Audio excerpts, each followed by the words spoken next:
Assalamualaikum warahmatullahi wabarakatuh. Selamat pagi. Eh, di sini saya akan memperkenalkan diri bahwa saya adalah Rita Rusmandi, salah satu staf dosen peternakan dari Fakultas Sains dan Teknologi Universitas Juswadin.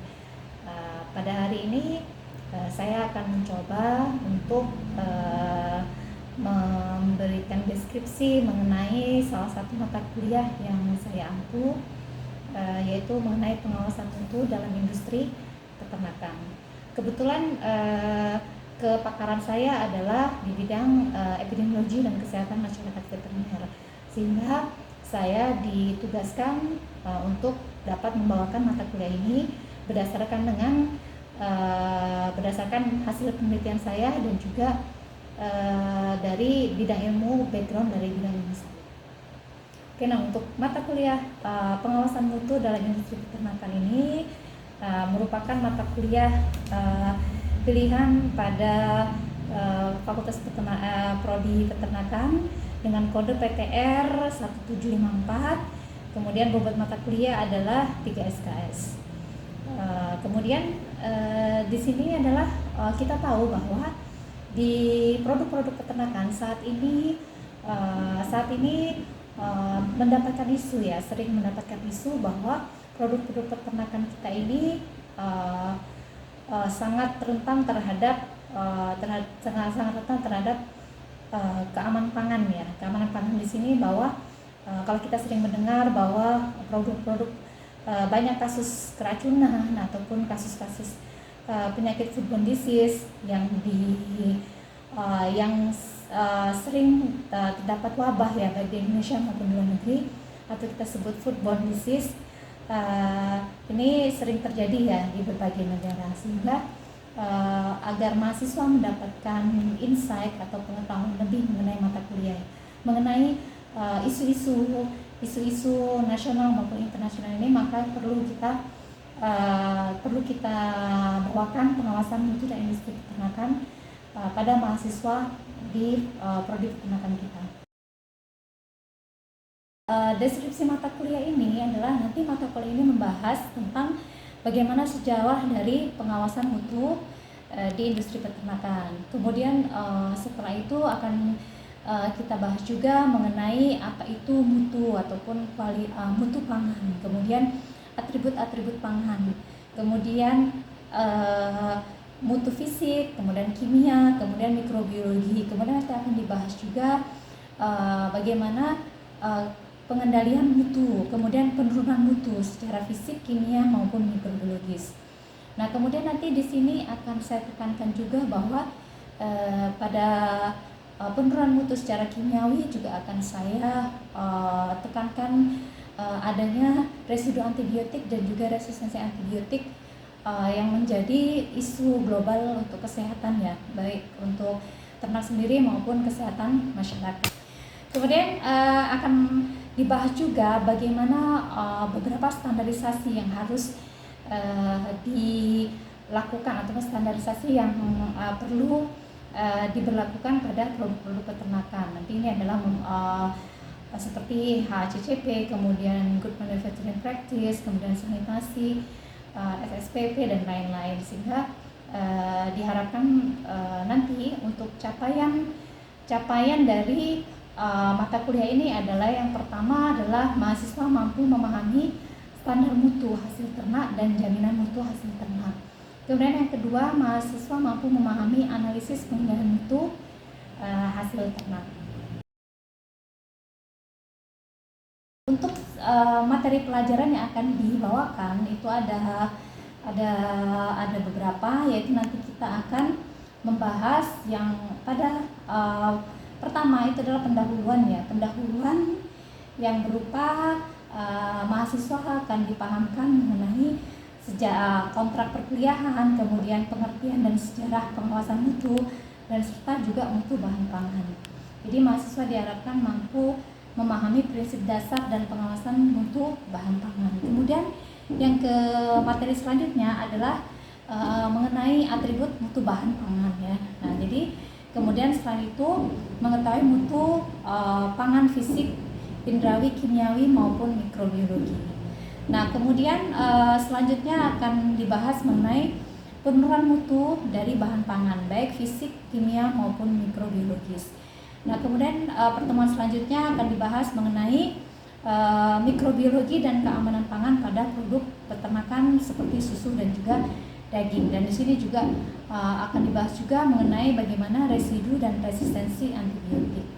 Kemudian akan dibahas juga bahwa akan dibahas juga konsep dan kegunaan dari pengendalian mutu. Nanti ini di sini ada TKM dan juga TKC yang akan dibahas bersama-sama. Kemudian yang selanjutnya adalah nanti kita akan masuk ke standarisasi mutu. Jadi di sini standarisasi mutu ini termasuk nanti SNI, ISO dan lain-lain.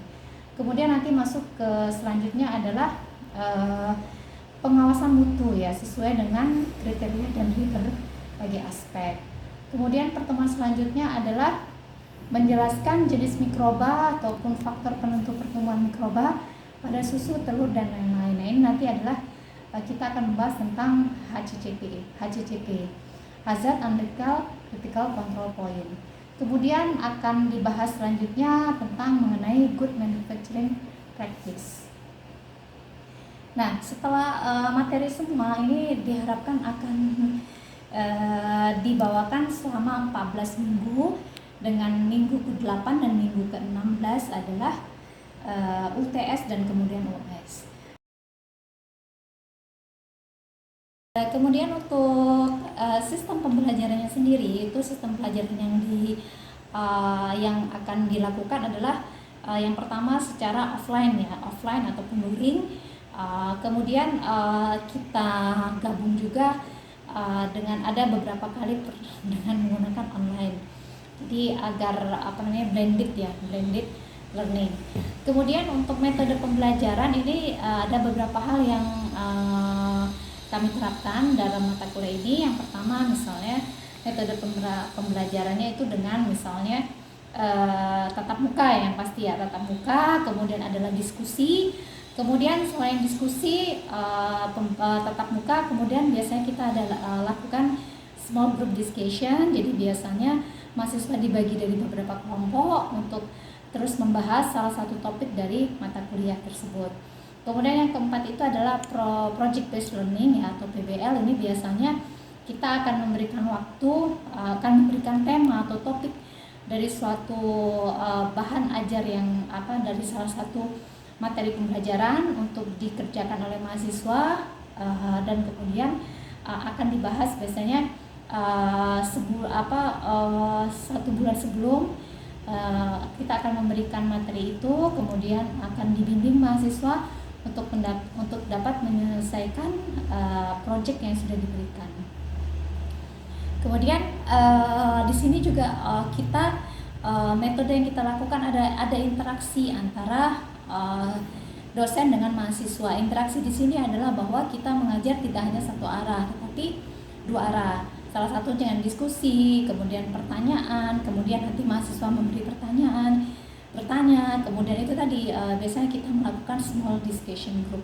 Jadi misalnya ada satu jurnal, biasanya kita akan memberikan jurnal, kemudian dibahas, kemudian nanti akan diambil kesimpulan dari tema yang berkaitan dengan tema materi pembelajaran pada hari itu, untuk memperkaya kemampuan mahasiswa dalam menganalisis suatu permasalahan. Untuk sistem penilaian mata kuliah ini, setelah mahasiswa mendapatkan materi pembelajaran, kemudian akan ada sistem penilaian. Sistem penilaian kita adalah di sini menggunakan rumus ya. Di sini ada beberapa kategori yang akan kita ambil sebagai penilaian. Yang pertama adalah biasanya kehadiran atau partisipasi. Biasanya ini sudah biasanya dosen kita udah ada di siakat masing-masing di portal untuk bisa dimasukkan nilai tersebut. Salah satunya penilaian adalah kehadiran atau keaktifan, kemudian nilai kuis, kemudian ada nilai praktikum, kemudian praktikum ataupun kuis ya, ataupun praktikum, kemudian ada nilai UTS dan juga nilai UAS.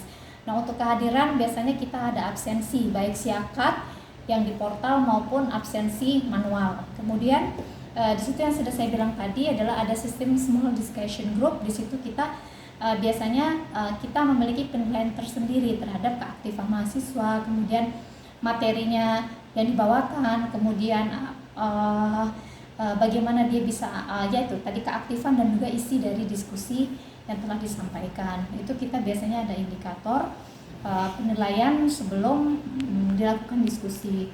Kemudian untuk PBL sendiri, ya PBL ini termasuk ke dalam tugas ya, dalam tugas. Nah itu biasanya kriteria yang diambil adalah berdasarkan kemudian materi ataupun isi dari PBL tersebut, tugas mahasiswa, kemudian keaktifan, dan biasanya nanti ada presentasi ya, jadi nilai presentasi. Kemudian selain itu ada juga UTS yang diberikan pada minggu ke-8 dan UAS diberikan pada minggu ke-16. Nah ini masing-masing ada bobot sendiri. Untuk kehadiran biasanya 10%, untuk tugas itu praktikum, tugas dan kuis ini adalah 30%, kemudian UTS 30% dan UAS adalah 30%.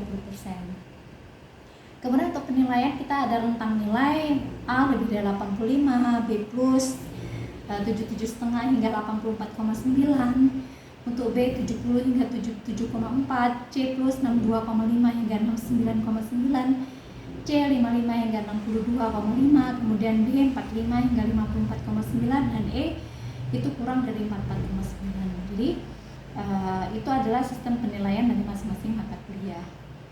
Baik, mungkin setelah ini akan saya sertakan juga bagaimana salah satu materi yang micro teaching ya, ataupun video pembelajaran dari salah satu materi yang saya ambil, yaitu mengenai penurunan mutu mikrobiologis dan juga kimiawi, yaitu fokus pada residu dan resistensi antibiotik. Berikut adalah video yang akan saya tampilkan. Assalamualaikum warahmatullahi wabarakatuh. Waalaikumsalam warahmatullahi wabarakatuh. Selamat pagi ya. Pagi. Mari kita berdoa bersama memulai kuliah ini agar mendapatkan pencerahan ya. Mari berdoa dan berdoa. Ya, berdoa selesai. Oke, jadi untuk hari ini kita akan masuk ke pertemuan ke-6 ya, mengenai penurunan mutu kimiawi. Nah, mungkin sebelumnya Ibu akan mengingatkan perkuliahan kita sebelumnya itu tentang apa coba ya? Ada yang tahu? Apa pertemuan sebelumnya? Ya, Lydia apa? Reaksi apa? Reaksi Maila. Ya, reaksi Maila. Jadi kalau kita ketahui bahwa produk-produk peternakan ya, ataupun secara produk pertanian ini dia biasanya dapat mengalami penurunan kimiawi, biologi ataupun ataupun fisik ya. Nah, salah satunya kalau kimiawi kemarin adalah reaksi Maillard ya. Nah, untuk hari ini kita akan masuk ke penurunan mutu kimiawi berbahaya, yaitu residu antibiotik dan juga resistensi antibiotik. Mungkin di antara kalian siapa yang pernah sakit kemudian dikasih obat ya? Ya kan? Obatnya mungkin apa? Obatnya mungkin kalian belum kenal ya, ini antibiotik atau obat aja kan, seperti itu. Nah, jadi memang antibiotik ini adalah, kalau kita tahu bahwa adalah jenis obat yang memang spesifik untuk apa? Untuk penyakit bakteri ya. Kalau misalnya contohnya kalau kalian flu ataupun ini karena kalau ternak misalnya kan nggak flu ya, adalah penyakit lain. Contohnya ya, misalnya kalau kalian sakit flu, apakah itu perlu dikasih antibiotik? Flu itu penyebabnya apa? Virus kan? Ya benar, virus. Jadi kalau kalian flu sebenarnya nggak perlu dikasih antibiotik ya kan? Karena itu akan apa? Nanti yang pertama yaitu biaya yang ngapain kita beli antibiotik. Yang kedua nanti ada yang namanya ini tadi pengaruh resistensi antibiotik, mungkin akan kita bicarakan setelah ini. Sama dengan hewan. Nah, pada hewan itu juga perlu kita jelaskan pada ternak bahwa obat ini tidak sembarangan sudah dikasih, karena antibiotik ini adalah obat ya yang khusus digunakan untuk melawan infeksi yang disebabkan oleh bakteri.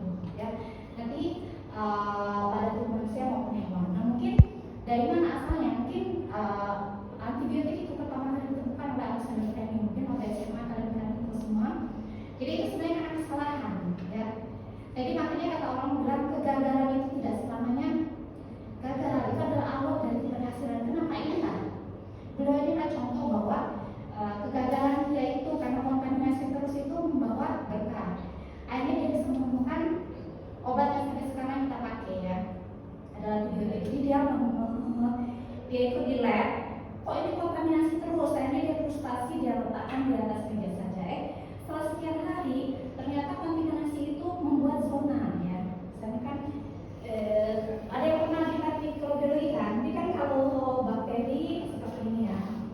Ini pertumbuhan bakteri. Nah, dia ini di sini ada jamur. Jamur ini adalah kontaminasi. Dia akhirnya di sini dia biarkan aja, tapi lama kelamaan ini kok dia membentuk zona. Artinya apa? Bakteri yang ini tidak bisa tumbuh di sekitar jamur ini. Berarti apa logikanya? Berarti dia ada namanya antibakteri. Nggak ada yang mau dekat sama dia, ya kan? Akhirnya berarti ya ini dijadikan, berarti ini bisa digunakan sebagai antibiotik. Karena zaman dulu waktu perang dunia kedua itu banyak saudara-saudara prajurit itu banyak meninggal hanya karena apa? Infeksi sederhana, infeksi bakteri yang tidak bisa ditangani ataupun diamputasi segala macam. Dengan hukumannya si Alexander Fleming ini, maka dia berhasil untuk mengurangi jumlah kematian akibat perang dunia kan. Nah ini sekarang kan kok lagi perang dunia. Serem kan Iran, Israel semua itu diharapkan tidak sampai seperti itu lagi. Nah kemudian contohnya apa saja? Penicillin, tetracycline, ciprofloxacin, mungkin kalian sudah dengar kan? Itu adalah seperti itu. Jadi tetracycline, amoxicillin itu semua jenis antibiotik. Nah, yang perlu kalian ketahui bahwa residu dan resistensi antibiotik pada produk ternak ini kenapa jadi bisa ada di situ? Ya, yang pertama karena pembunuhan. Dan yang perlu kalian ketahui bahwa tidak ada perbedaan antara antibiotik yang dikasih ke kita manusia sama ke hewan. Itu sama, tidak ada perbedaan. Yang membedakan adalah nanti merek dadang, ya, merek dadang. Nah, jadi ini nanti ujung-ujungnya ke kita tadi itu adalah kesehatan masyarakat. Karena apabila sama obatnya dikasihkan ke ternak, itu nanti akan menyebabkan apa? Akan berpengaruh juga terhadap manusia. Yang dibahas. Jadi, mengapa kimia berbahaya ini ada pada produk ternak? Berupa residu nama. Kemudian yang kedua nanti akan kita bahas apa itu resistensi antibiotik. Yang ketiga pengaruhnya bagi konsumen ataupun manusia. Karena kalian itu tadi lah minum susu, ya kan? Kenapa ada antibiotik dalam susu? Nah, itu ada juga. Terus ada daging. Nah ini mungkin menunjukkan bahwa jadi kalau di Amerika sendiri bahwa ini penjualan antibiotik 100%, untuk ternaknya 81%, 19%-nya itu untuk ternak, untuk manusia. Bayangkan jadi penggunaan antibiotik di Amerika sendiri, dan ini sebenarnya representatif untuk dunia, itu 81%-nya untuk ternak. Jadi kalian bayangkan jadi, itulah kenapa banyak sekali. Nah, kalian lihat di sini bahwa sebenarnya dia bukan hanya untuk penyakit saja, tapi dia juga yang pertama pencegahan. Jadi sebelum sakit itu dikasih. Nah, kemudian apa? Growth promotion. Growth promotion itu pertumbuhan berat badan. Jadi ada beberapa terutama di unggas dan juga di babi ya. Itu dia digunakan antibiotik itu sebagai pemacu pertumbuhan. Jadi kalau kalian ini ada yang cepat pertumbuhan itu karena dikasih antibiotik selalu. Apa contohnya adalah penicillin. Ini sering dikasih pada peternakan babi dan juga unggas. Ini untuk mencapai berat badan yang besar. Jadi itu membahayakan. Tapi sekarang memang ada beberapa sudah undang-undang di beberapa negara itu tidak membolehkan. Tapi ada sebagian juga masih. Karena apa tadi? Kurangnya kontrol atau regulasi ya. Jadi kenapa salah satunya terdapat di produk-produk peternakan karena penggunaannya yang sangat tinggi. Tidak hanya untuk mengobati, tapi tadi sebelum sakit itu dikasih, kemudian dipakan dia tambah, jadi ditambahnya dipakan. Itu akan membuat semakin banyak residu. Nah, pertanyaan kemudian residu antibiotik itu apa bu? Jadi ini kalau kalian lihat bahwa ini adalah slogannya antibiotik after economic. Jadi antibiotik itu masih ada di air. Kenapa? Jadi seperti ini.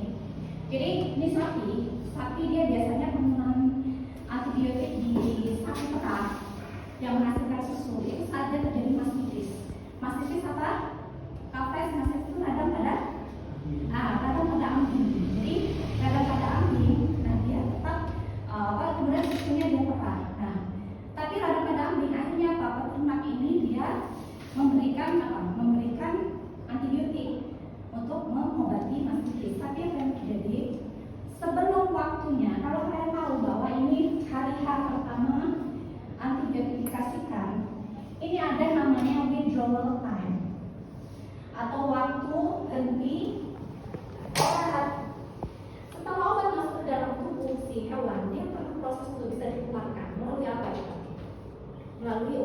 Urin. Iya, melalui urin. Ini perlu waktu. Jadi sekitar misalnya kalau untuk produk peternakan itu 12 sampai 18 hari. Tergantung spesiesnya. Jadi kalau sapi misalnya umumnya 12 hari, 12 hari, 15 hari. Nah, si peternak nggak mau rugi dong. Jadi dia sebelum 12 hari dia sudah misalnya diambil air susunya. Jadi residunya masih ada, antibiotiknya masih ada di dalam tubuh si sapi ini dan keluar melalui susu dan susu itu kalian minum. Makanya kita sebagai konsumen bisa mendapatkan residu antibiotik itu. Bahayanya apa, Bu? Nah, bahayanya itu bagi orang-orang yang imunnya rendah, ya kan, atau untuk orang tua, ataupun anak-anak, ataupun yang punya punya alergi, dia akan memberikan alergi. Dan kalau pada terus-menerus, dia bisa menyebabkan salah satunya itu tadi lah, ada beberapa misalnya bisa menyebabkan beberapa penyakit yang berbahaya pada manusia. Sehingga untuk mencegah hal tersebut, maka misalnya Komisi Kode Alimentarus, kemudian WHO, kemudian FAO ini dia menerapkan regulasi penggunaan antibiotik, dan ini harus diterapkan di industri ternak. Ya, jadi nggak boleh diambil sebelum masa waktu henti obatnya. Itu perlu regulasi ya. Dan kemudian ada juga jadi tidak boleh dilakukan pengobatan. Kemudian ya ada juga tes tertentu digunakan tes. Jadi pada produksi ternak yang besar seperti di New Zealand dan lain-lain, mereka sudah ada tes untuk memastikan tidak ada residu pada produk-produk mereka ya. Nah, setelah ada residu, apalagi yang terjadi? Kemungkinan resistensi antibiotik. Nah, resistensi antibiotik ini apa coba? Resisten, jadi kebal ya. Bakteri misalnya saya kasih obat Maya sakit, karena dokter dikasih obat itu nggak sembuh. Kenapa? Karena si bakterinya udah kebal. Dan setiap makhluk kita memiliki adaptasi sendiri. Kalian pun misalnya dulu di cutnya dia nggak betah, tapi lama-lama beradaptasi akhirnya betah. Sama bakteri juga seperti itu. Jadi dia memiliki kemampuan untuk resistensi. Jadi prosesnya pertama bahwa penggunaan antibiotik di pakan dan lain-lain ini, yang pertama ada banyak bakteri yang menemukan terhadap antibiotik. Kemudian ada satu nih yang memang dia spesifik kebal. Nah, setelah pengobatannya ini, maka yang tertinggal adalah yang resisten. Kemudian setelah beberapa lama bakteri resisten ini akan menguasai ataupun dalam populasi, sehingga dia yang akan menyebabkan pengobatan tidak berfungsi di peternakan. Karena apa? Karena itu tadi penggunaan yang tidak tepat. Contohnya tidak tepat, dia nggak perlu dikasih obat, ternyata dikasih obat. Jadi dia bakteri-bakteri yang ada di flora normal ataupun ini di tubuh dari ternak ini memiliki kemampuan untuk kebal, karena juga bisa terjadi mutasi. Jadi yang ini pun, yang hijau pun semakin lama ditekan, dia akan bisa menyebabkan mutasi ya. Mutasi itu dari mana? Jadi kalau kalian belajar di mikrobiologi, namanya plasmid. Plasmid ini adalah yang berperan bisa melakukan mutasi. Apa itu mutasi?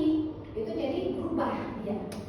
Kalian tahu kan, biar sifat manusia sebagai orang atau bakteri itu dari DNA yang akan mengalami perubahan akibat itu tadi ya. Jadi karena itu. Jadi ini adalah kita ceritakan sampai ke kalian kan? Kemungkinan sampai ke konsumen. Kenapa? Kalian mau makan produk ternak ya kan? Ada susu, ada daging, tapi yang lain apa? Kira-kira selain dari makanan ini apa yang bisa menyebabkan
menggunakan pakai resep dokter hewan ataupun mantra di tidak. Kebanyakan mereka menggunakan sesuai kebutuhan pribadi, kayak mengasihnya asal-asalan. Ya, Dari jadi dokter sebelah kan dari saran tidak dikasih. ya itulah. Jadi mereka itu yang pertama dikasih melalui dokter hewan, tapi setelahnya dia udah tahu obatnya, dia pakai untuk segala jenis penyakit, ya kan?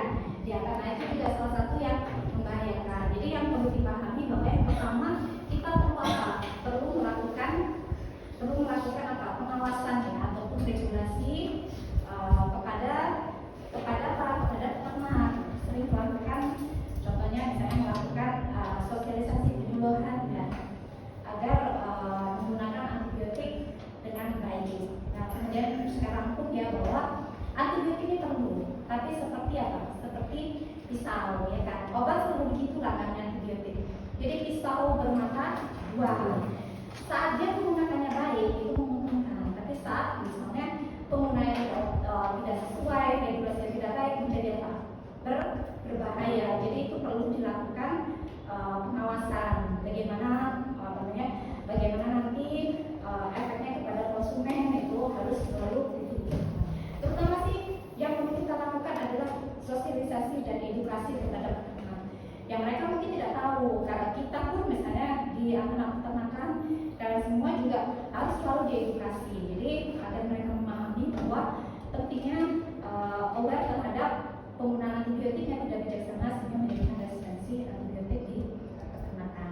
Nah, kemudian itu ya rangkuman dari saya. Kemudian ada tugas itu bisa kalian lihat di siakan.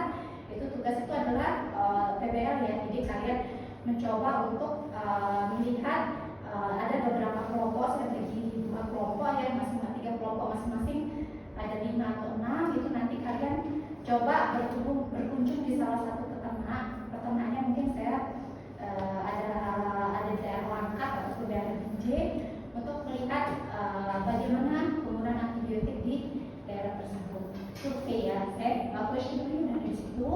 Nanti itu kalian minggu depannya saya kasih waktu 3 minggu sebelum UAS itu bisa diselesaikan ya. Jadi bisa dijadikan sebagai tugas setelah tugas UAS ini. Baik, saya rasa sudah cukup ya dari kita hari ini. Mari kita tutup bersama dan saya ucapkan Assalamualaikum warahmatullahi wabarakatuh. Waalaikumsalam.